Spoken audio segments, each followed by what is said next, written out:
धियो यो नः प्रचोदयात्। नमस्कार। गायत्री कॉन्शियस सेंटर केटी के सत्संग जो हम प्रत्येक गुरुवार को शाम को 8 से 9 बजे तक सत्संग करते रहते हैं, उसमें आप सबका हार्दिक स्वागत है। और आइए आज का सत्संग शुरू करें। इससे पहले हम परब्रह्म परमात्मा को सद्बुद्धि के लिए प्रार्थना करें। ओम भूर्भुवः स्वाहा तत्सवितुर्वरेण्यं भर्गो देवस्य धीमहि धियो यो नः प्रचोदयात्।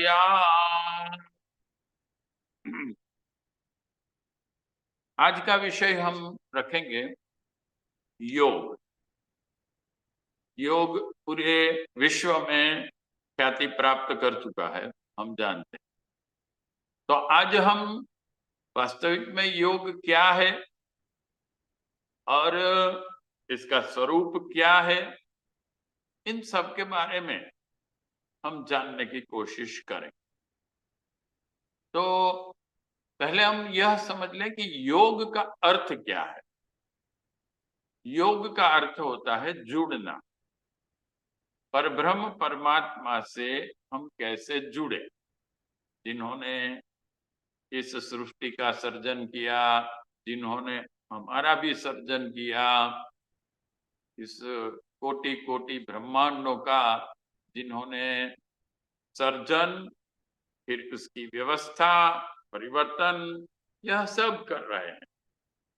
तो हम उनसे कैसे जुड़े, क्योंकि मानव जीवन का जो लक्ष्य है वो हमारी भारतीय संस्कृति में कहा है कि उस परब्रह्म परमात्मा को प्राप्त करें। तो आइए हम ये समग्र प्रक्रिया क्या है कि जिससे हम उस परब्रह्म परमात्मा से जुड़ सके। योग का जो चरम लक्ष्य है वो अपने व्यक्तित्व को विकसित करना है। हम जब अपने व्यक्तित्व को विकसित करते हैं तब ही हम परब्रह्म परमात्मा को प्राप्त कर सकेंगे। अब देखिए, किसी भी व्यक्ति या किसी संस्था, किसी से भी जुड़ने के लिए हमें उसके साथ जुड़ने से पहले उसके योग्य बनना पड़ता है, अपने व्यक्तित्व। अगर आप उस संस्था के योग्य अपना व्यक्तित्व नहीं है, जिसे मिलने जाना है उस व्यक्ति के योग्य आपका अपना व्यक्तित्व नहीं है, तो आप उससे मिलेंगे भी तो भी सही लक्ष्य प्राप्त नहीं होगा। तो इसलिए ये सबसे पहली आवश्यकता हमारे ऋषि मुनियों ने समझाई कि आप अपने व्यक्तित्व को परफेक्ट बनाइए। अब इसीलिए इस योग शास्त्र को हम पर्सनालिटी डेवलपमेंट का शास्त्र भी कह सकते हैं। वैसे भारतीय संस्कृति के हजारों लाखों जो भी शास्त्र हैं, उनका मूल उद्देश्य यही है, व्यक्तित्व का पूर्ण विकास। लेकिन अलग अलग जो शास्त्र हैं वो पार्शली कुछ न कुछ समझाते हैं, जबकि योग दर्शन ने हम कह सकते हैं कि एक तो एंटायर डेवलपमेंट ऑफ पर्सनालिटी समझाया और साथ साथ यह भी समझाया कि आप कितनी प्रगति करेंगे तो इससे आपको क्या अचीवमेंट्स मिलेंगे, इसे सिद्धि कहा जाता है। तो इन सब को हम समझे। हमारे जो लिटरेचर है उसमें 6 दर्शन हैं। दर्शन यानी कि फिलॉसफी। और इन 6 दर्शनों में अगर हम देखें तो इनके जो नाम हैं वो है वेदांग, मीमांसा, न्याय, वैशेषिक, सांख्य और योग। और ये दो दो की पैर में है, जोड़ी में है। योग के साथ जो जुड़ा हुआ है वो है सांख्य दर्शन। तो सांख्य दर्शन हमें बंधनों से कैसे मुक्ति दिलाना है यह समझाता। हमारे दुख है, पीड़ा है जीवन में, यह सब है जिससे हम छूटना चाहता है। वैसे कोई व्यक्ति अपने जीवन में दुखी होना तो चाहता नहीं, फिर भी दुख आते हैं, फिर भी पीड़ा आती है। तो इसका सही तरीका क्या है कि हम इससे मुक्त हो। यह सांख्य दर्शन हमें समझाता है। और फिर योग दर्शन उन कमियों से छूटने के बाद, उन बंधनों से मुक्त होने के बाद हम परब्रह्म परमात्मा से कैसे जुड़ सके, यह समझाता। तो योग दर्शन के बारे में हम कह सकते हैं कि जब हम पूरी साधना को समझने की कोशिश करते हैं तो एक ही ख्याल आता है। किसी कवि ने कहा है, क्या करिए क्या जोड़िए थोड़े जीवन काज, छोड़ी छोड़ी सब जात हैं, देह गेह धन राज। हम जब जीवन देखते हैं बहुत कम, जब बुढ़ापा आ जाता है तब ख्याल आता है कि अरे जीवन चला गया, निष्क्रिय हो जाते हैं धीरे धीरे हम। तो इस जीवन का कैसे उपयोग किया जाए यह हम योग के मार्गदर्शन से सीख सकते हैं। साधनात्मक जो मार्गदर्शन हमें देता है। वैसे दो इंपॉर्टेंट पुस्तक हैं, एक है गायत्री की पंचकोशी साधना और दूसरा है योग। ये दोनों व्यक्तित्व विकास के मार्गदर्शन में बहुत ही अच्छा मार्गदर्शन देते हैं। तो आइए पहले हम इस योग को समझें कि हमें जो योग का स्वरूप है वो क्या। इसे अष्टांग योग भी कहते हैं। और इस अष्टांग योग में 8 अंग हैं। जो योग दर्शन शास्त्र है उसे एक उपनाम दिया हुआ है अष्टांग योग। यह 8 अंग हैं, यम, नियम, आसन, प्राणायाम, प्रत्याहार, धारणा, ध्यान और समाधि। आज हम उसे समझने की कोशिश करें। तो सबसे पहला है यम। यम 5, अहिंसा, सत्य, अस्तेय, ब्रह्मचर्य, अपरिग्रह। यह 5 हमें वो मार्गदर्शन है कि हमें जिस संसार में हम आए हैं, जिस प्राणी मात्र मनुष्य मात्र के बीच में हम रहने आए हैं, जीवन जीने आए हैं, तो हमें पूरे संसार के साथ कैसा व्यवहार करना है यह समझो। 5 बेसिकली सिद्धांत इसमें आपको दे दिए गए।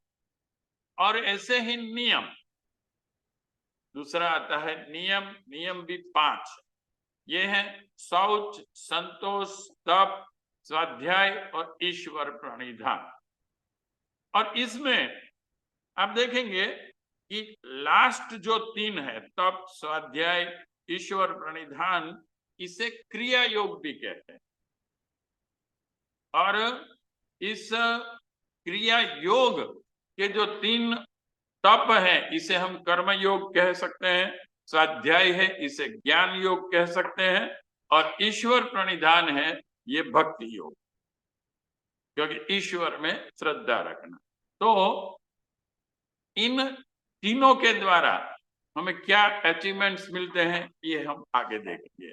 इसके बाद तीसरा है आसन, फिर प्राणायाम, प्रत्याहार, धारणा, ध्यान और समाधि।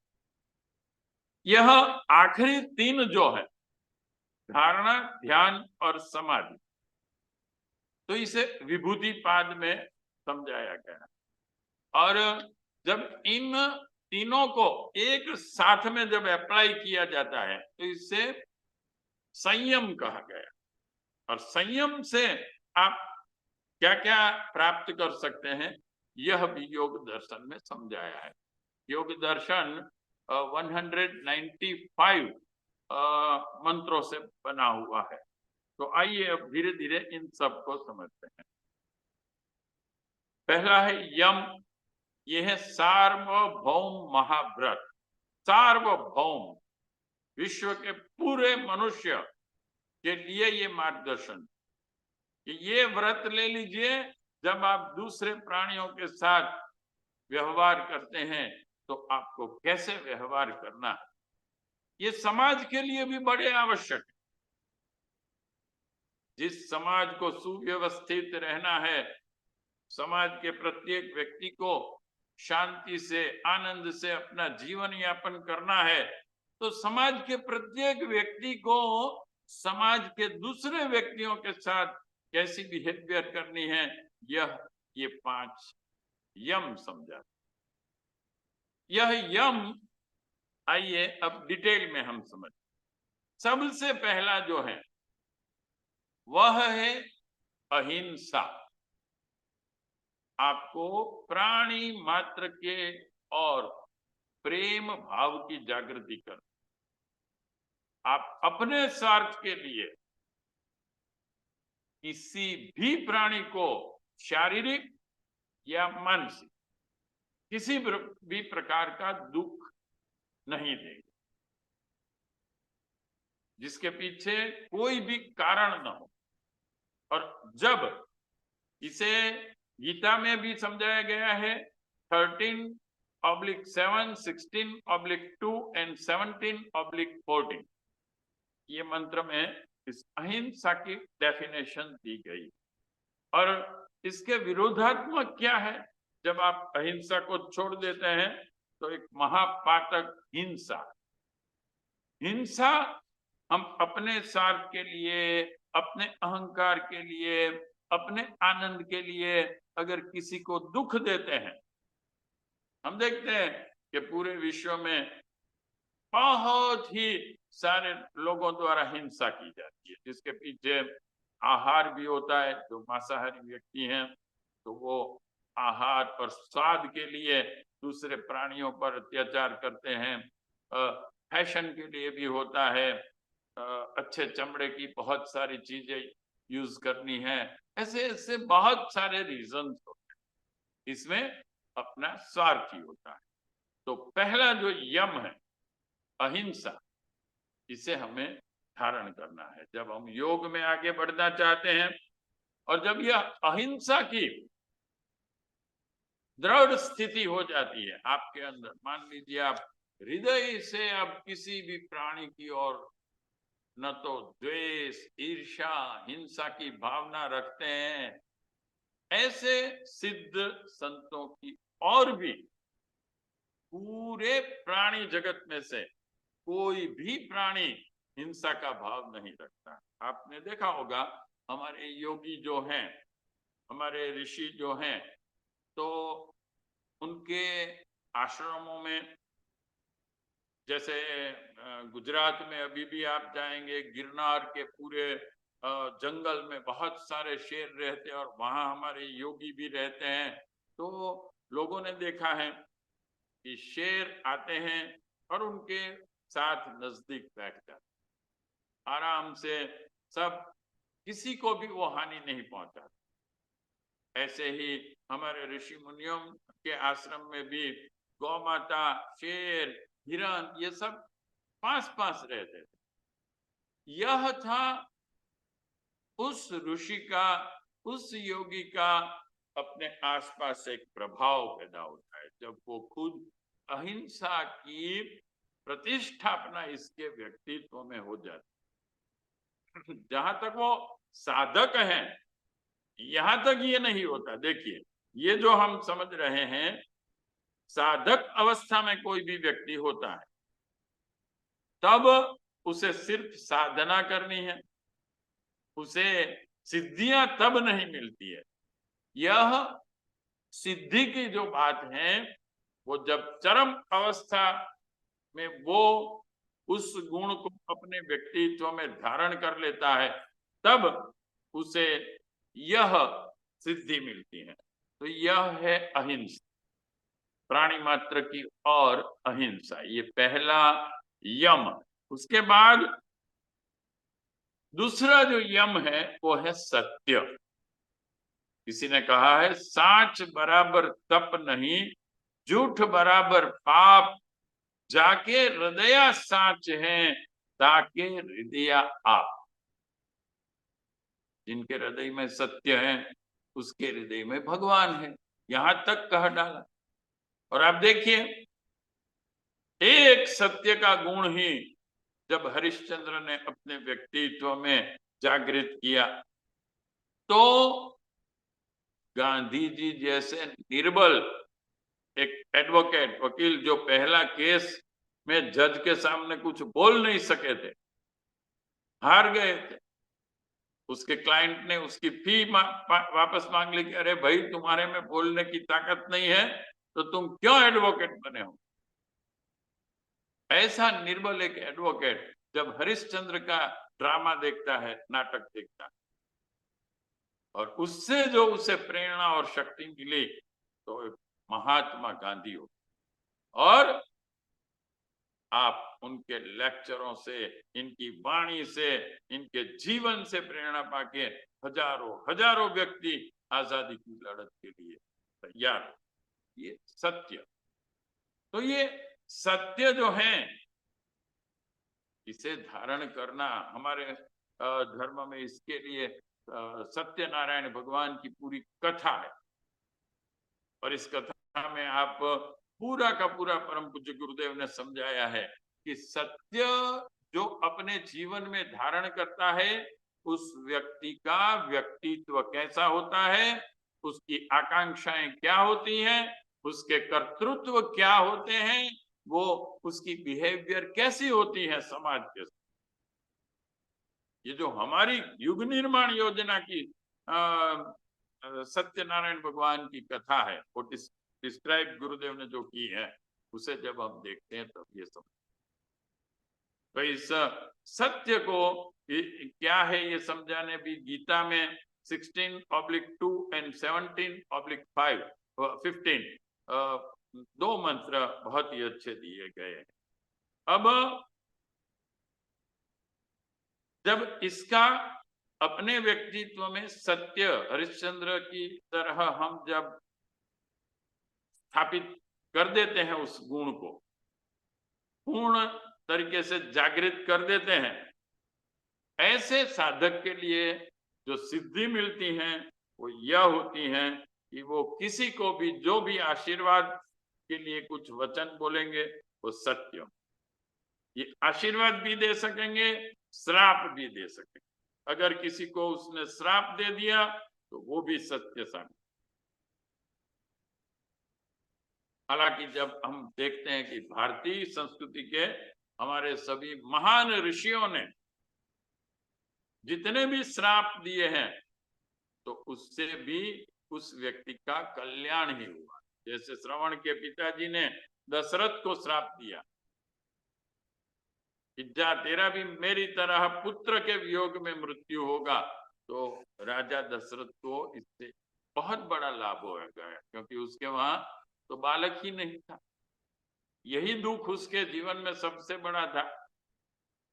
लेकिन वो जो श्राप मिला श्रवण के पिताजी का, वो श्राप को सत्य करने के लिए ये आवश्यक था कि उनके घर पे बालक का जन्म हो। और देखिए, कोई छोटा मोटा बालक नहीं, 4 अवतारी पुत्रों का जन्म। ये सिद्धि कैसी थी?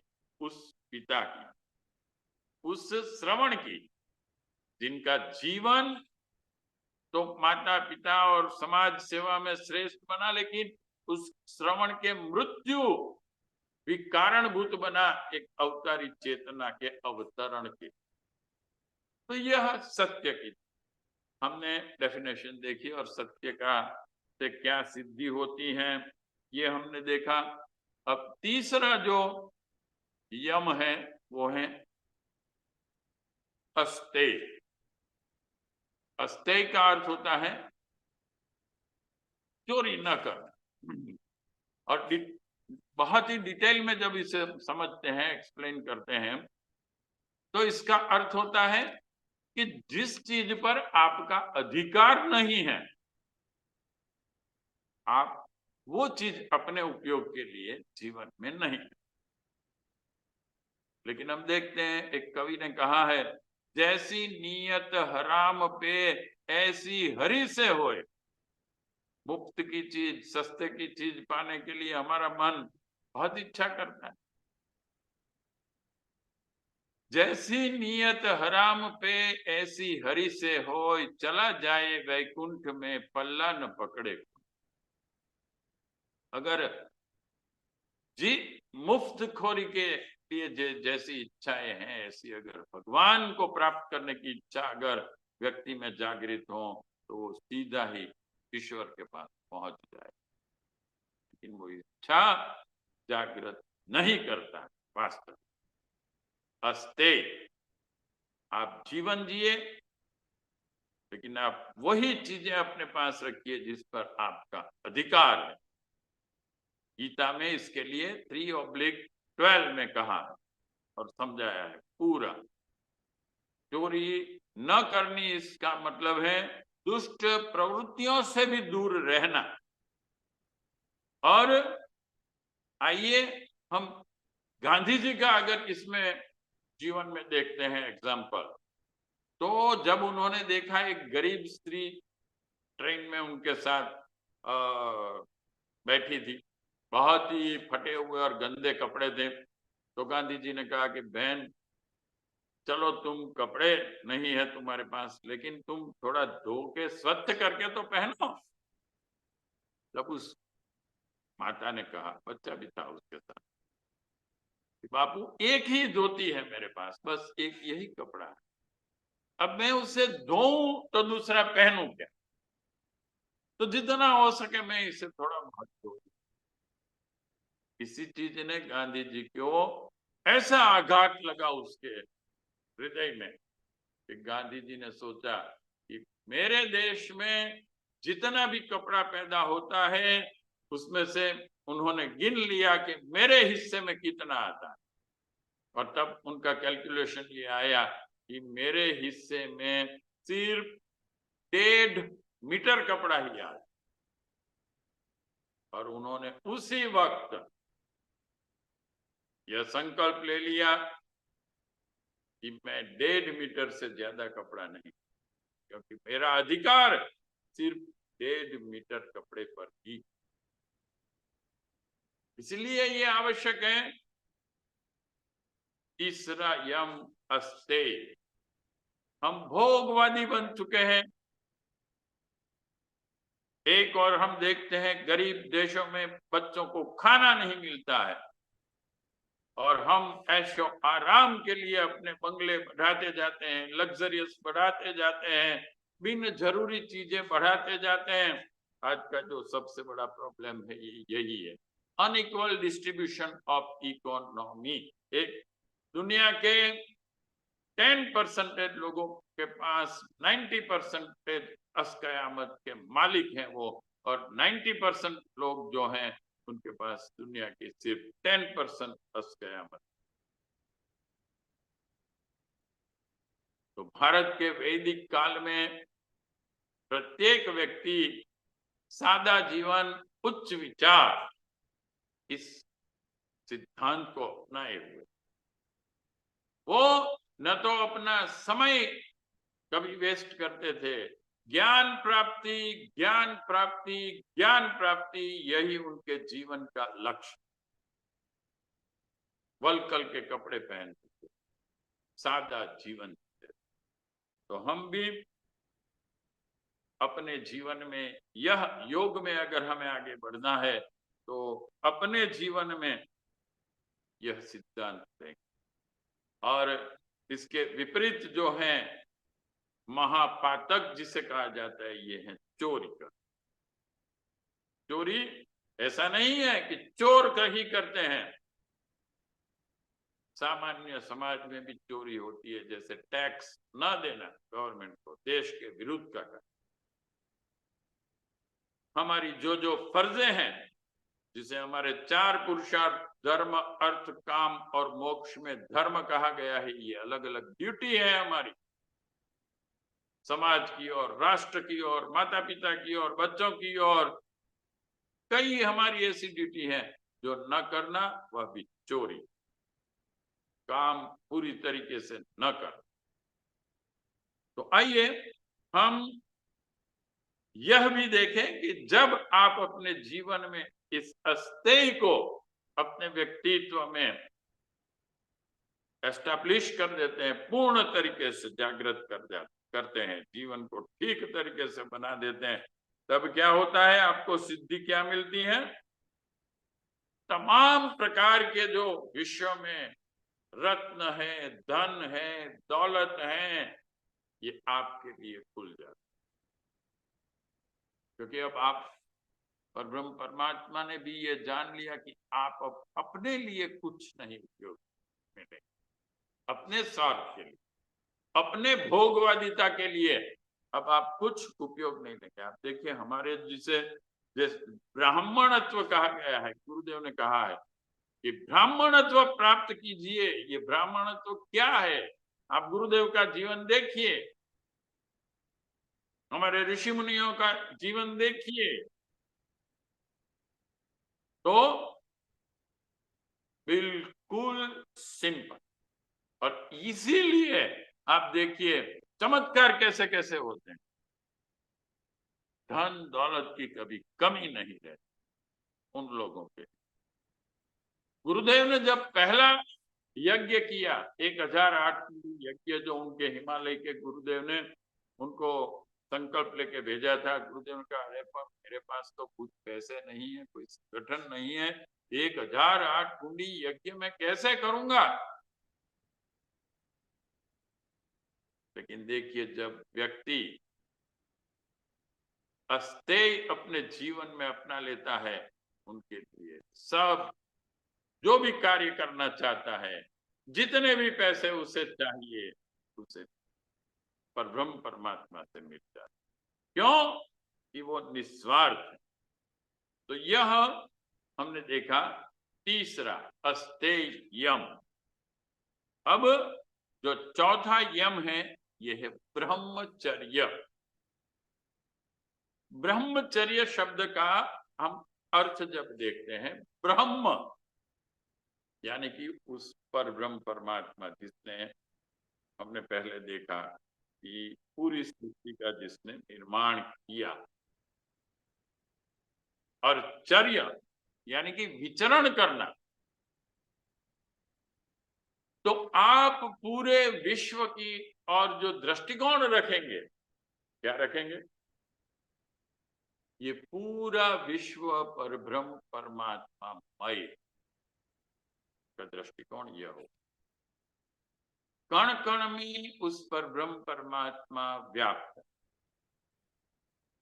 प्राणी मात्र में वो पर ब्रह्म परमात्मा व्याप्त।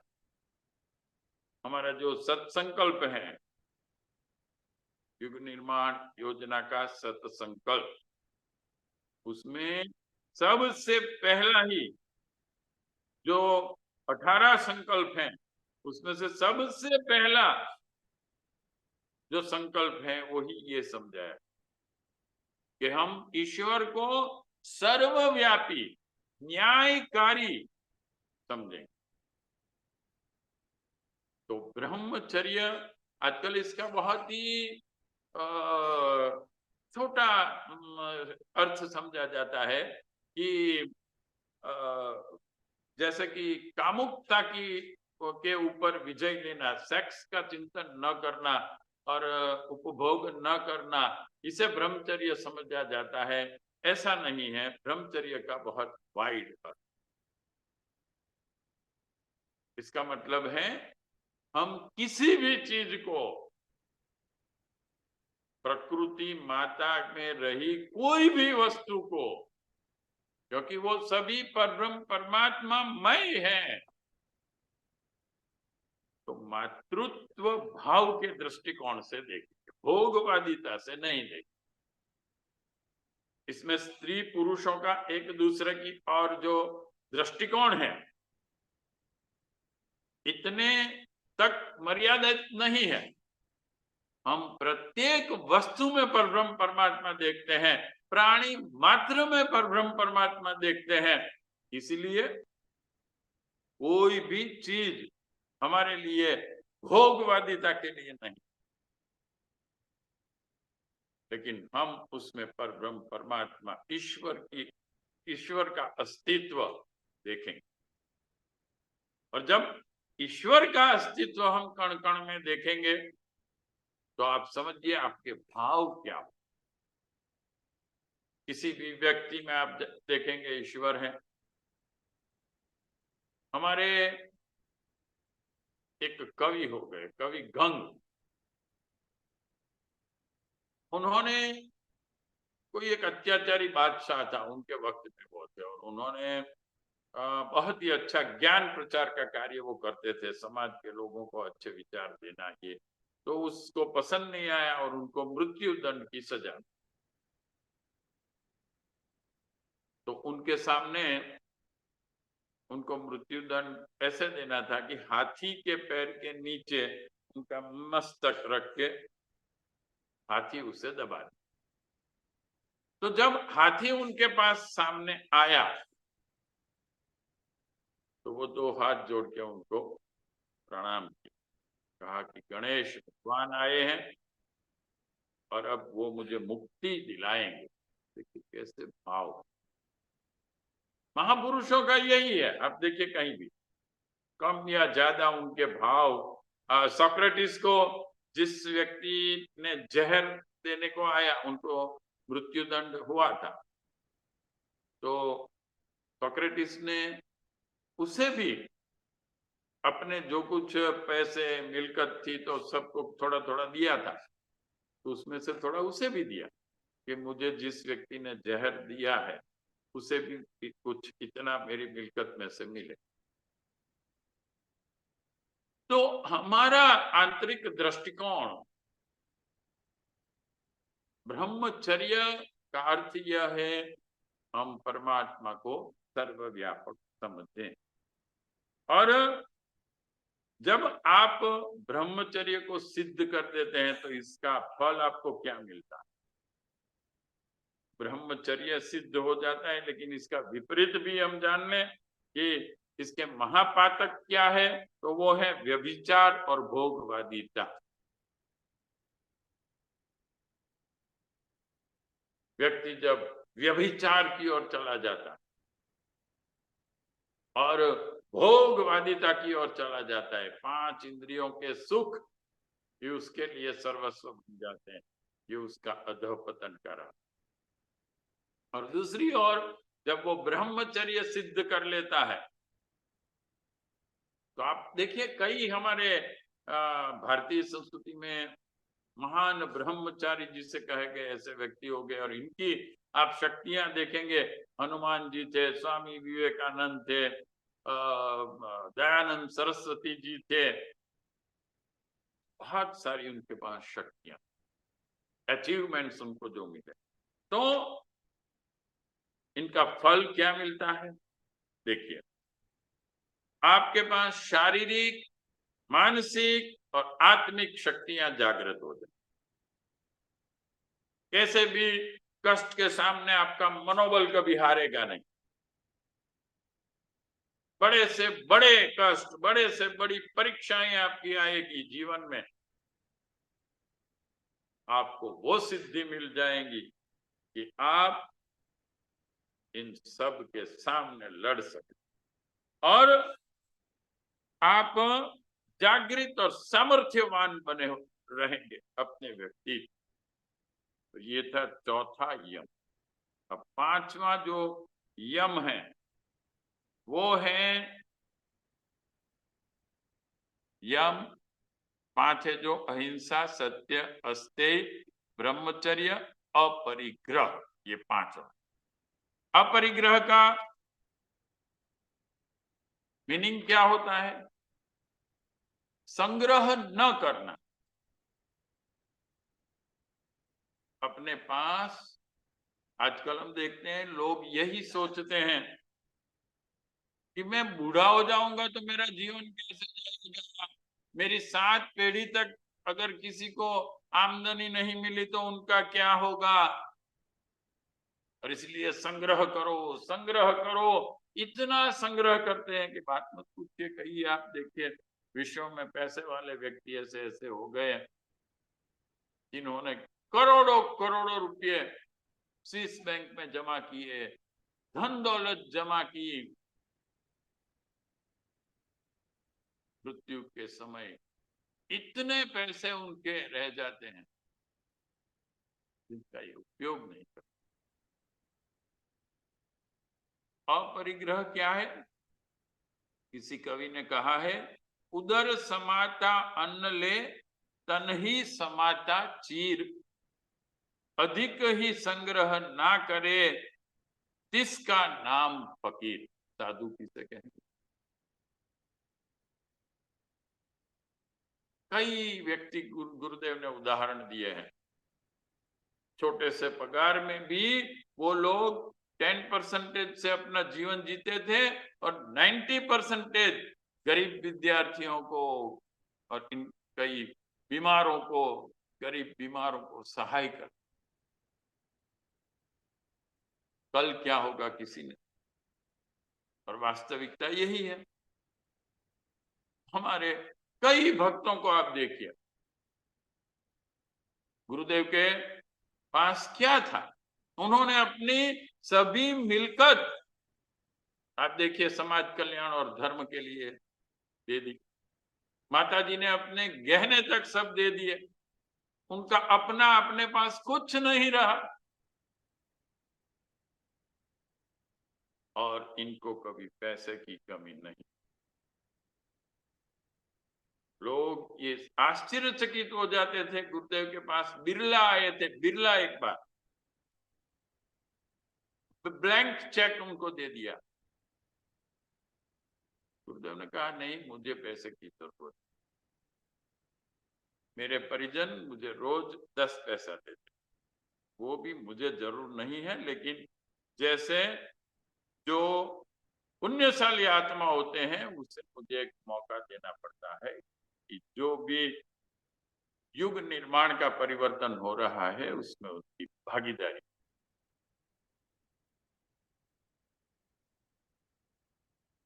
तो अपरिग्रह हमें जीवन में अपनाना। और जब आप अपरिग्रहित हो जाते हैं, आप संग्रह करना छोड़ देते हैं। और देखिए, आप देखेंगे कि मनुष्य के अलावा कोई प्राणी ऐसा नहीं कि संग्रह करता हो।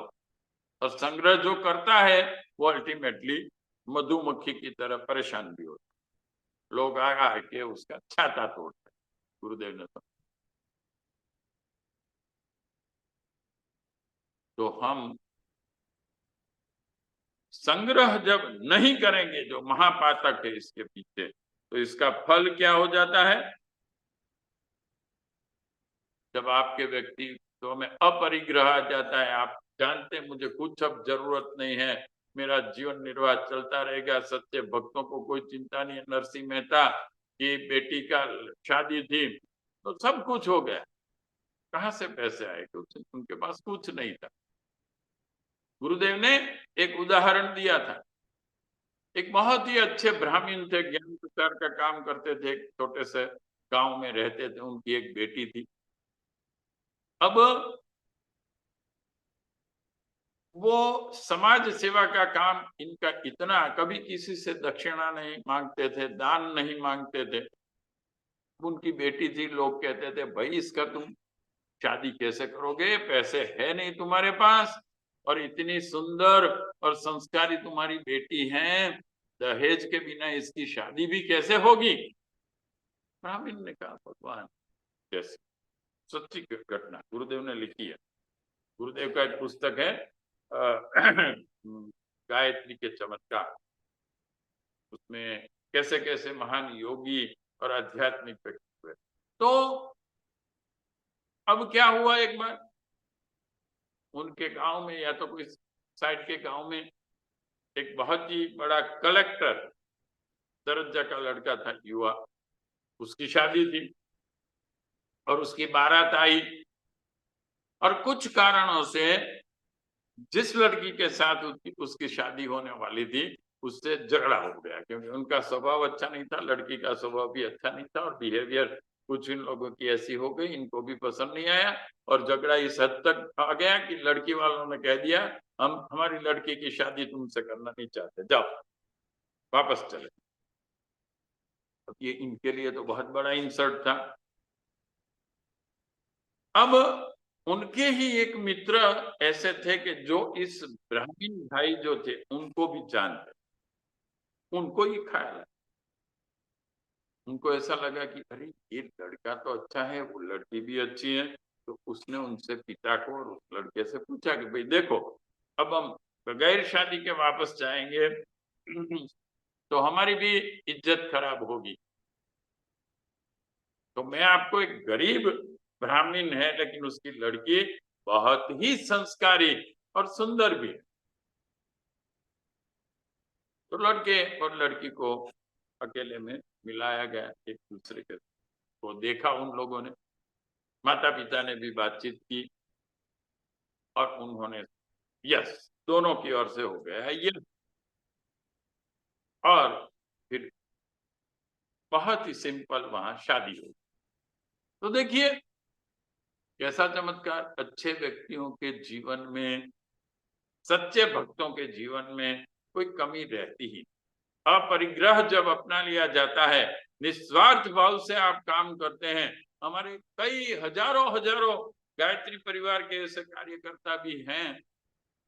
जूनागढ़ की हमारी शक्तिपीठ बनाने वाले पथिक जी ने अपने घर के बर्तन तक बेच दिए, किसी से पैसे मांगे, पैसे की जरूरत पड़ी तो अपने बर्तन बेच दिए, लेकिन न तो वो कभी भूखे रहे और उनको जीवन भर एक बहुत ही बड़ा सम्मान। तो यह 5वां यम है और इससे जो फल मिलता है, सिद्धि मिलती है, आपको जन्म जन्मांतरों का ज्ञान हो जाता है कि आप कौन, आपका चित्त है वो पूरे के पूरे स्थूल पदार्थों का भी लक्ष्य क्या है, क्यों इसे बनाया गया, ये समझ लेता है। इसे हम कहते हैं प्रकृति साक्षात्कार,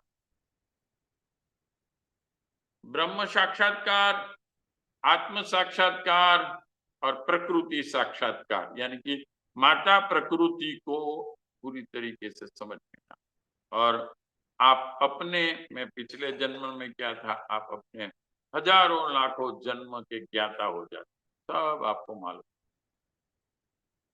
मेरा अस्तित्व क्यों है, मेरा जन्म क्यों है। तो ये है जब आप अपरिग्रह को अपने व्यक्तित्व में अपना, तो ये हुए 5 यम, और ये 5 सद्गुण वो हैं जिससे आप आपके बाह्य जगत के साथ, प्राणी मात्र के साथ, मनुष्य के मात्र के साथ कैसे व्यवहार करें। तो हमेशा हम अहिंसा, प्राणी मात्र को प्रेम करें, सत्य, हम वास्तविक ज्ञान को प्राप्त करके, जो 4 वेदों में ऋग्वेद, यजुर्वेद, सामवेद, अथर्ववेद,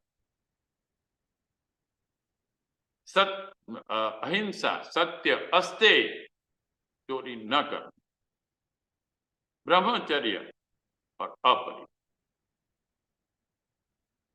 तो आइए आगे बढ़ते हैं। अब यम के बाद आते हैं नियम। नियम भी 5 है, ये आंतरिक है, हमें अपने व्यक्तित्व में कौन से 5 गुण जागृत करने, और गायत्री मंत्र के जो 8वां शब्द है उसका अर्थ होता है ना, सद्गुणों को जागृत करें और दुर्गुणों को कम करने का प्रयत्न। तो और जो व्यक्तित्व विकास के लिए गुरुदेव ने 4 स्टेप दिए हैं ना, आत्म पर्यवेक्षण, आत्म शोधन, आत्म निर्माण और आत्म विकास। तो इसमें गुणों को विकसित कैसे किया जाए ये मार्ग। और हम जब देखेंगे कि इन सभी अनेक गुणों को अगर बेसिकली 5 सद्गुणों में क्लासिफाइड किया जाए और वही 5 सद्गुण, तो 5 यम 5 नियम, ये 10 धर्म के लक्षण भी कहे गए, इसके साथ भी हम कंपेयर कर सकते हैं। और गायत्री माता के 10 हाथ, इन 10 हाथों को भी प्रतीक के रूप में ये यम और नियम के बारे में समझाते हुए हम देख सकते हैं। और जीवन में 10 सूल कहे गए, व्यक्ति अपनी प्रगति क्यों नहीं कर सकता, इसके 10 दुर्गुण हमारे शास्त्रों में दिखाए गए हैं। कभी हम उसे डिटेल में समझेंगे। जैसे कि उस 10 दुर्गुणों में एक है गलत दृष्टिकोण, फिर दूसरा है इंफीरियरिटी कॉम्प्लेक्स, व्यक्ति के अंदर जब आ जाता है वो कुछ कर नहीं सकता। तो ये जो 5 नियम है उसे हम समझने की प्रयत्न करेंगे। किसी कवि ने कहा है, नहायो धोयो क्या भयो, मन को मैल न जाए, मीन सदा जल में रहे, धोवे गंध न। हम सिर्फ शरीर को स्वच्छ कर ले, और आजकल यही हम देख रहे हैं कि मनुष्य एक तो अपने आप को शरीर ही समझता है और शरीर को सुंदर बनाने के लिए, शरीर को ऐशो आराम देने के लिए ही जीवन भर वो प्रयत्न करता है, जिस शरीर को उसे 100 साल बाद छोड़ दे। कितना भी प्रयत्न करे वो सौंदर्य कायम रहने वाला नहीं है शरीर। फिर भी आज देखते हैं ब्यूटी पार्लर से लेके इन पर इतने खर्चे होते हैं, फैशन के पीछे इतने खर्च होते हैं। सद्गुणों का विकास करना, और इसे पहला सद्गुण ये नियम में कहा गया, ये है शौच, स्वच्छता। और स्वच्छता 2 प्रकार की, एक है बाह्य, एक है आंतरिक। आप जहां रहते हैं उन परिस्थितियों को भी आप स्वच्छ रखें, और स्वच्छ के साथ साथ सुव्यवस्था भी जुड़ी है। आप घर में रहते हैं, घर में स्वच्छता और सुव्यवस्थितता दोनों हो। ऐसे ही आपके अंदर आपके तीनों शरीर जो हैं, स्थूल शरीर, सूक्ष्म शरीर और कारण, ये तीनों भी स्वच्छ रहे। हम स्थूल शरीर को सिर्फ बाह्य वस्त्रों से, फैशन से और ब्यूटी पार्लरों से स्वच्छ न बनाए, लेकिन उसे निरोगी रखना भी आवश्यक है, इसे सक्रिय रखना भी आवश्यक है, इसे दीर्घायुष्यमान बनाना भी आवश्यक है। यह भी ध्यान में रखें। और इससे आगे बढ़कर जब हम सूक्ष्म शरीर में स्वच्छता की बात सोचते हैं, तो विचारों में स्वच्छता होनी चाहिए, हमारे ज्ञान में स्वच्छता होनी चाहिए। शुद्ध और सत्य ज्ञान प्राप्त करना, हमारे विचार कभी भी बुराई की ओर नहीं जाने चाहिए। मतलब जबकि देखा यह जाता है कि 6 दुश्मन है हमारे, और हमारे विचार उन्हीं 6 दुश्मनों के साथ ही जुड़े रहते हैं। काम, क्रोध, लोभ, मोह, मद और मत्सर, 6 दुर्गुणों को हम कभी डिटेल में समझें। स्वच्छता विचारों की भी आवश्यकता। और फिर कारण शरीर जो है हमारा, इसे भावनात्मक, इमोशनल बॉडी कहते हैं, सेंटिमेंटल स्टेट आपका क्या है, उस भावनाओं को भी स्वच्छ रखना आवश्यक। 2 प्रकार की भावनाएं हैं आपके अंदर, प्रेम, त्याग, बलिदान, ये सब अच्छी भावनाएं हैं जो महापुरुषों में होती हैं। लेकिन अहंकार, स्वार्थ, द्वेष, ईर्ष्या, इन बुरी भावनाएं भी हमारे व्यक्तित्व में ही पनपती है। तो शौच का अर्थ होता है हमें समग्रता से स्वच्छता को धारण किया अपने व्यक्तित्व में। और इसका विरोधी क्या है? गंदगी, अव्यवस्था। वास्तुशास्त्र में आप यही देखें। वास्तुशास्त्र बेसिकली ये जानता है और ये विज्ञान है कि आसपास की परिस्थिति कैसी होगी तब आप प्रगति कर सकते। घर को कैसे व्यवस्थित रखा जाए, छोटी छोटी चीजों पर बहुत ही अच्छा उसने चिंतन किया। तो हम गंदगी से दूर रहे और अस्त व्यस्तता और अपवित्रता से भी दूर रहे। तो इस गंदगी में हमने जो ये षड रिपु देखे, काम, क्रोध, लोभ, मोह, मद और मत्सर, इनसे भी दूर, जिनका परिणाम क्या होता है? मांदगी, निर्बलता, निरुत्साहितता और हम अकेले हो जाए। होना आएगा आपके पास। अगर आप ये शरीर में से दुर्गंध आ रही है, कौन आएगा आपके पास? अगर आप अपने विचारों में घटिया विचार ही लोगों के साथ आप विचार विमर्श करते हैं, कौन आएगा आपके पास? अगर आपकी भावनाएं अच्छी नहीं, व्यक्ति उसी के पास आते हैं जो सर्वांगीण स्वच्छता अपने में लिए हो। इसका फल क्या मिलता है? जब आप अपने में स्वच्छता को, बाह्य और आंतरिक स्वच्छता को स्थापित कर देते हैं, तो मनुष्य को अपने शरीर के प्रति जो आसक्ति होती है वो समाप्त हो। शरीर की ओर एक बहुत बड़ी हमारी आसक्ति होती है, ये मेरा शरीर है। और मृत्यु के समय ज्यादा से ज्यादा कष्ट होता है जिनको जितनी ज्यादा अपने शरीर की ओर आसक्ति होती, टूटता नहीं है जल्दी। जबकि स्वच्छता को जब अपने व्यक्तित्व में आप सिद्ध कर लेते हैं, तो योग दर्शन का ये कहना है कि उससे वो सिद्धि मिलती है कि आपको शरीर की ओर की आसक्ति समाप्त हो जाए। जैसे आपने देखा, जब आसक्ति नहीं रहती है तो आप कभी भी जैसे कपड़े बदलते हैं ऐसे शरीर बदल सकते हैं। परम पूज्य गुरुदेव ने और हमारे कई महायोगी ऐसे हैं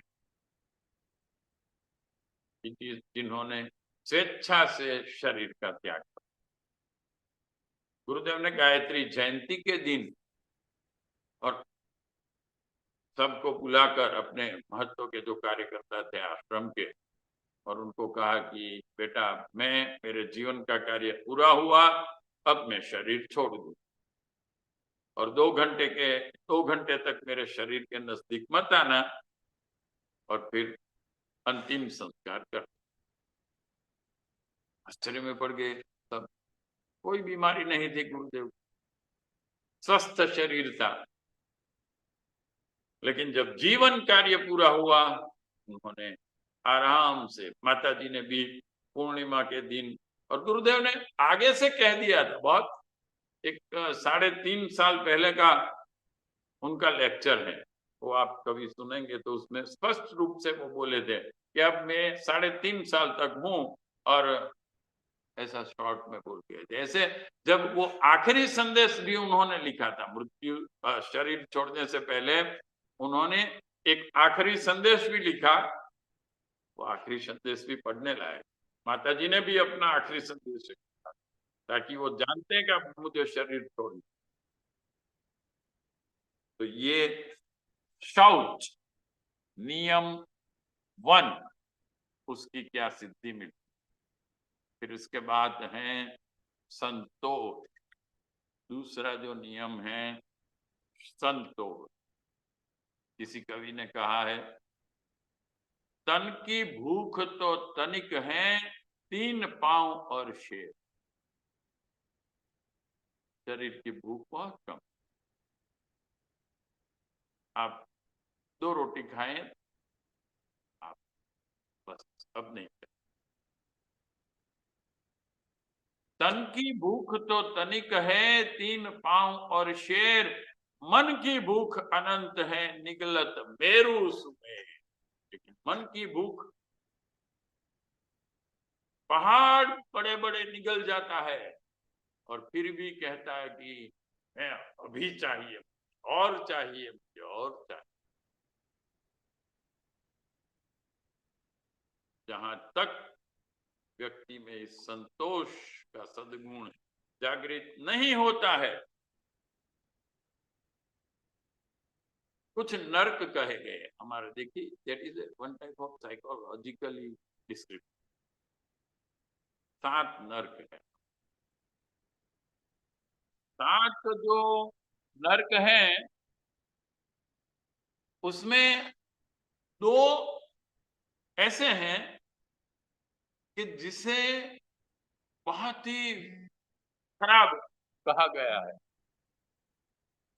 तो ये इसमें से एक है असंतोष। असंतोषी व्यक्ति 24 घंटे दुखी रहता है और उसके पास लाखों रुपये आ जाए, उसके पास पूरी 3 लोक की मिलकत आ जाए, फिर उससे संतोष होता ही नहीं। और ये वास्तविक बात भी है। रामायण में जो 3 प्रकार के विघ्न आए थे हनुमान जी को, इनमें से एक था सुरसा राक्षसी, उनके सामने आई थी। उसने कहा मैं तुझे खा जाऊंगी। हनुमान जी ने अपना शरीर बड़ा कर दिया, तो सुरसा ने मुंह उससे भी बड़ा खोल दिया। तो हनुमान जी ने इससे बड़ा अपना शरीर कर दिया, तो सुरसा ने उससे भी बड़ा अपना मुंह कर लिया। तो हनुमान जी ने इससे भी बड़ा शरीर कर दिया, तो सुरसा ने उससे भी बड़ा मुंह खोल दिया। हनुमान जी ने सोचा इसका तो कोई एंड नहीं है। तो हनुमान जी ने क्या कहा? हनुमान जी सूक्ष्म हो गए, एकदम सूक्ष्म हो गए और उसके पेट में चले गए और फिर बाहर आ गए। फिर भी सुरसा उसका कुछ बिगाड़ नहीं सकी।